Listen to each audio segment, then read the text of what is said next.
I'm low-key a bit of a narcissist. But honestly, it's one of the main things that contribute to my happiness. To keep it fucking real. You know?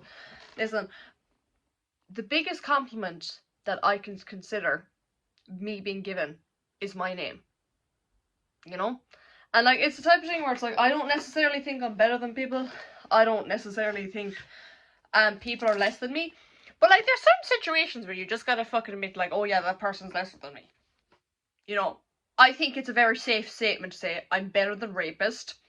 I'm better than pedophiles. I think that's a very fucking safe thing to say. Like, the thing is, the only thing people are equal in is debt. And that definitely is not a quote from Johan Monster Anime / Manga. Whatever one tickles your fancy. Grateful for is meeting people who helped me become the person I am today. You know, like, listen, I'm not really... There's some people who came into my life and came out of it, which I learned a lot from. But the main people who really did have such a huge impact on my life. First off, it's going to have to be my best friend, my rock. That's what I call him. Second off, it has to be my Shayla. You know, well, she doesn't really know that I call her my Shayla. She probably wouldn't be that busy if she knew I called her my Shayla. But that's my Shayla. You know, and I met her at the start of secondary school. And we had became friends over a fucking volcano. A volcano project. And there's actually a very sad backstory behind that volcano project. But I don't see any need to share it today. Another few people who've had a very big impact on my life have to be I consider them like family. You know, like my two core people, they're my best friends. You know, but there's 3 people that I've met from the gym who I genuinely consider family. As in, like, they're gonna meet my kids. I could see them, when I have a family, they're gonna come over to my house for Christmas. I feel like next Christmas I might end up spending it at their house. You know? And it's nice. It's nice to have family. You know? And when I say family, these are the people I refer to that I have my location on for. I'm a big believer in, like, why the fuck do you have to know where I am? You know, just message me. And when you message me, I'm not going to say where I am. But why the fuck do you need to know where I am? You know? And overall, I've just made so much progress in my ability to trust people and my ability to connect with people. What I realized is, honestly, it's all about quality over quantity, man. Low-key, I feel like... I don't know, I feel like... I originally thought my problem is that I cut people off too quickly, but then I realized my problem is I let people in too quickly. You know? Like, I have so many friendships where I was always the one cutting them off, but, like, I always had a justified reason. You know? Like, I'm happy all those people are in my life because they're a big reason on why I am who I am today. You know? And, like, my thing is, I'm gonna take this quote from Nana. Loving someone is never a waste. You know? Like, my thing is, every time I've given someone genuine love and genuine care and genuine feelings or whatever, if they want to fuck around, if they want to be false, if they want to fuck around with my feelings, and if they want to break my trust, do you know what? It is what it is. You know? Like, it's the type of thing where it's like, honestly, it's come to the point in my life where I'm just so used to people leaving in my life that I'm just grateful for the ones that stay. You know, I used to have this whole thing where it's like, oh, my family didn't want me, you know, like, oh, all the, like, romantic shit that was going on in my life at the time, not the best, let's just say. And then all the friendships, this is kind of a warped way how I think. How I view it is, I don't even view it as me cutting them off. I view it as they forced me to do it. You know? And maybe that's me and my huge ego, right? But it's the type of thing where it's like, when a friendship stops and when any relationship with someone stops, it's because of a change in behavior or you're growing apart from someone. you know. And my thing is, if someone really did care about me, they wouldn't have been on some bullshit, you know. Because like the thing is, when I actually really care about someone, I make sure I'm the absolute best version of myself for them, you know. Like, listen, I am many things, and I'm very close to perfect. I am so close, but I'm not there yet, you know. And I fuck up too, you know. But like, there's just levels of that shit, you know. Like, I don't know, man. I don't know. Like, if there's a whole thing where it's like, man, you could say whatever the fuck you want to my face within reason, like. But like, why are you saying that shit behind my back, man? And like, the type of thing where it's like, I had a conversation with a friend, right? And he actually opened my eyes up on something. He was like, why would that person feel so comfortable with saying shit about you to someone who's supposedly a very close friend of yours? And it took me a couple of months to actually believe and accept what he was saying. But like, turns out he was right. Oh, also, I've really forgot to mention someone very, very important in this, in my whole circle, right? I have my chosen family, and then I've like my one cousin who I actually get on really, really good with. You should know who you are if you're watching this, and I love you so much, you know. And I don't like saying the word love. I really don't like saying the word love. Because love, when I say the word love, I mean it in such an extreme level of the word. You know, it's like, when I love someone, it's unconditional. Kind of like how Gordon Ramsay loves cooking, you know? You know, like, he can live without, like, cooking, I suppose, but, like, his life would feel very fucking weird without cooking, you know, because that's how I feel about the people I love, you know? Like, depending on how much I've opened up to someone and depending on how much I've trusted someone, it'll show in different ways of my life the severity of how much I need them. Like, my rock, if I go long enough without speaking to him, it feels like I can't breathe. You know, if I go too long without my Shayla, my mood starts getting really down. And if I go too long without my chosen family, then I go back into my super avoidant, I don't want any feelings. And if I go too long without speaking to my absolute favourite cousin, then I don't feel the most happiest or fun. You know? And it's all about healing, bro. I think for some reason I stick out particularly. And I don't know if that's a good or bad thing. You know, I feel like for my whole life it was a bad thing because it caused me a lot of trouble. But at the same time, it's given me a lot of interesting life shit that's going on. I'm a toxic piece of shit sometimes. You know? And one of my major toxic tendencies is I love feeding off the right type of attention.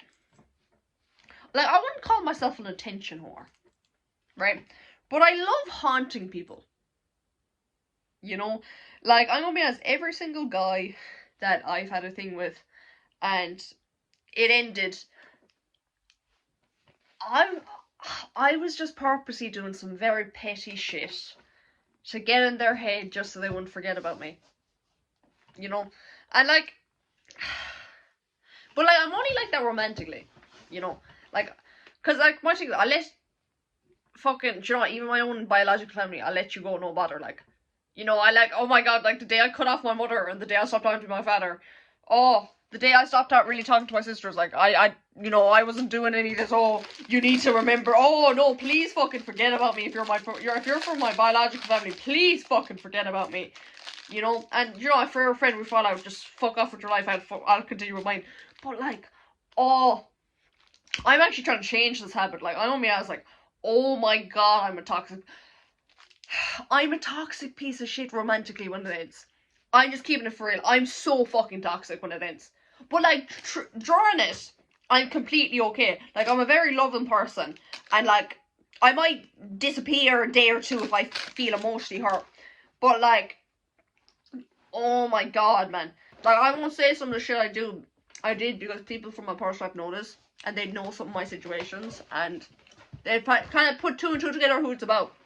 But all I'm gonna say is I wasn't letting no fucking fella forget me, bro. You know?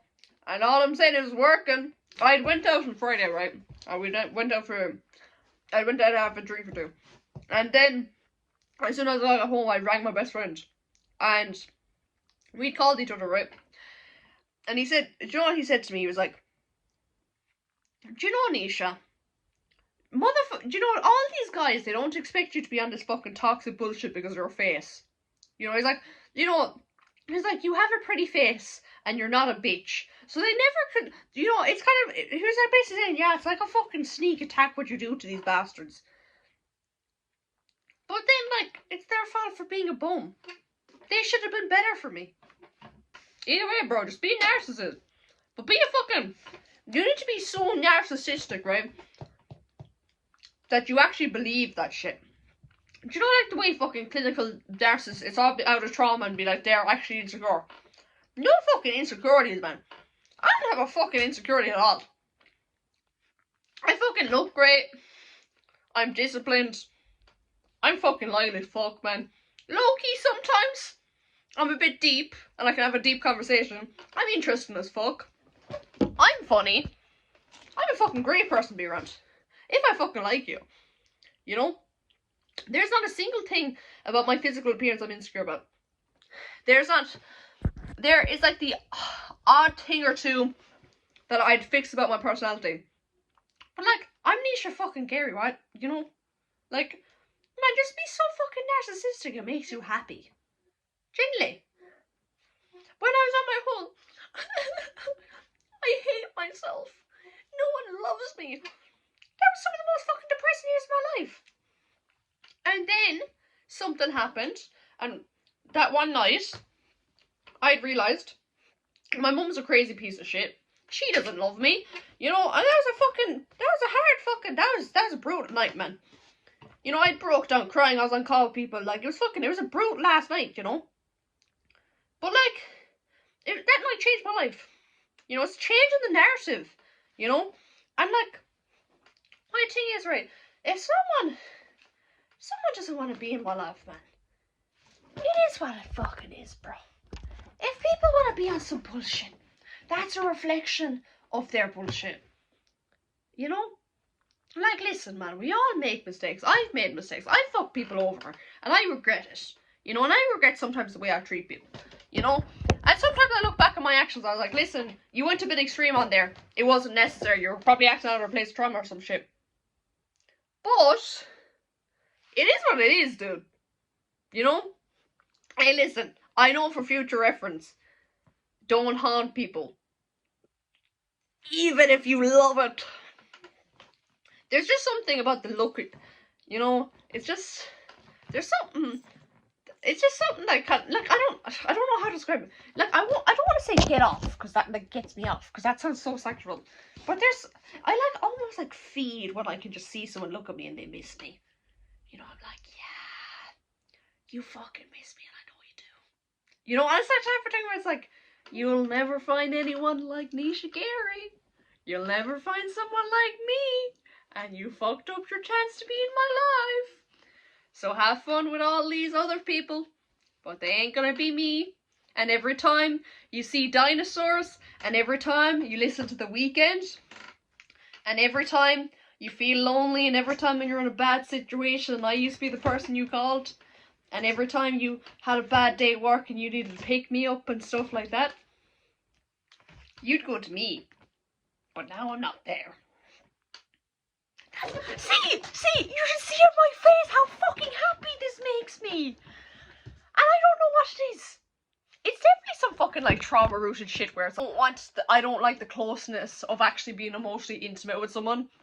But then, like, when I see someone absolutely longing for me and yearning for me and they want me in their life and they regret how they fucked up, it's like, it's kind of a reminder that I'm that fucking guy. That's probably the logical explanation. But who needs fucking logic, bro? No, just get more tattoos, get a bike and go to the fucking gym. Yeah. Genuinely. That's my fucking life advice. And treat the standard person with basic respect and all that shit, you know. Don't be nice. Doesn't hurt to be fucking nice. But go absolutely fucking be of and beyond for the people that actually matter, bro. You know? Because listen, most people are on fucking bullshit. Most people are fucking wankers altogether. And most people, they have everything. Their morals and everything's fucked altogether. That's why when you find an actual sane person in an insane world, you cherish them.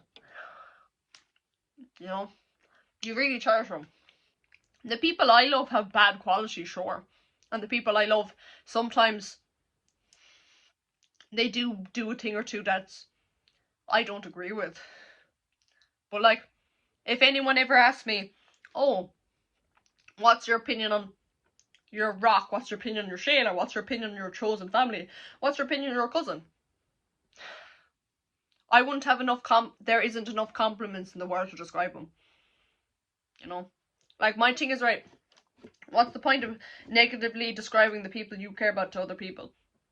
You know? Like, I might say the odd thing or two to their face, or whatever, and have a deep conversation, be like, oh yeah, listen, you're kind of neglecting yourself in this regard and stuff like that. But when you actually love someone, you wouldn't want to say something bad about them to other people, you know? And like, I've had my business spread around, you know, and stuff like that, you know? And people, like, I trusted someone with something, and then they went spread my shit around, you know? But like, that just isn't on, like, you know, like, it doesn't affect me that deeply, because I have nothing to really be ashamed of, you know? Like, listen, at the end of the day, like, I'm fucking perfect. I'm only joking. No, like, at the end of the day, you know, I am myself. I have my story, you know? A lot of people think I share too deeply on this whole thing, but then people who think that basically is suggesting that they think my story is something I should be ashamed of and something I should hide. And a big reason why I make these videos is because, to be honest with you, I need to open up to something. I need to kind of talk to something very freely about how I feel. And my phone camera is honestly a very good solution to that, and it's kind of a log my feelings, especially because I don't like speaking about them, and I would never be the person who's gonna be like, I'm gonna journal every day. I'd never be that bitch. And it's also a thing where it's like, I want people to know that people are as fucked up as them, you know? And I want people to know that even with how impossible life seems, and even with how impossible the situation that they grew up in, or the situation they're in right now, seems as though that they fucking can't be better or healthy, or that life will move on, or that, like, there's no hope in life. I want to show them that there is hope in life, you know? Someone who means something so deeply to me said to me that you played all your cards right. You played your cards right in the perfect way possible. And I don't know how you're as functional as you are now, but I respect how you did it. Man, I can nearly have a tear dropping on my fucking face, you know? But it's... Do you know what? When people find out about my past, I don't even want them to feel sorry for me. You know? Even with all the trauma and stuff like that, I don't want them to feel sorry for me. All I want is a bit of respect on my name. You know, I know that sounds like I'm joking again, but it's just that not a lot of people have been like, oh my god, you're so strong for living through that. You know? And that's what I prefer over this whole, oh, I'm so sorry that fucking happened to you. Of course that's appreciated, because that's care and stuff like that. But, man, it kind of feels like, I feel like this is such a huge leap in my journey of being open and trying to be vulnerable. And when people try to, like, push that down and be like, oh, you're opening up too much, and, you know, you shouldn't be shamed publicly or whatever, it almost feels like people are saying that my story and my past is something I should be hiding. You know, it's like, But like my thing is, a big reason why abuse continues on happening is because victims don't speak up. You know, it's like, I think people want this whole code of silence about difficult things in life because it makes them feel better. Opening up is strength, not weakness. And they showed me and told me that my story isn't something I should be ashamed of, it's something I should be proud of. You know, like, at the end of the day, like, with all the trust issues I have, the fact I'm legit willing to put my balls on the table right now and be like, yeah, you know, my mum fucking abused me altogether, she couldn't give a fuck about me. My father's a mentally ill fucker, nomad, who travels the world in a tent, who's schizophrenic, who's running away from the government. You know? And I got bullied my whole life. You know, not a lot of people really ever liked me, and a big reason why people even take even any interest in me nowadays is just because I'm attractive. To be honest with you. I noticed a huge difference in how people treated me back when I was unattractive to attractive. You know? And maybe that is I don't know if that's a big factor in why I go to the gym, because I kind of go to the gym a lot for the pure fact that it's one of the few things that make me not want to kill myself. To be honest with you. And that's like linked to the scientific of, oh, you're releasing dopamine and serotonin, and it's giving you a purpose in life because you're working towards a long-term goal, and it gives you discipline, it gives you something to distract your mind or whatever. That's the scientific fucking thing. But I think a lot of people in the gym take notice of me, and it's for the pure fact I'm attractive.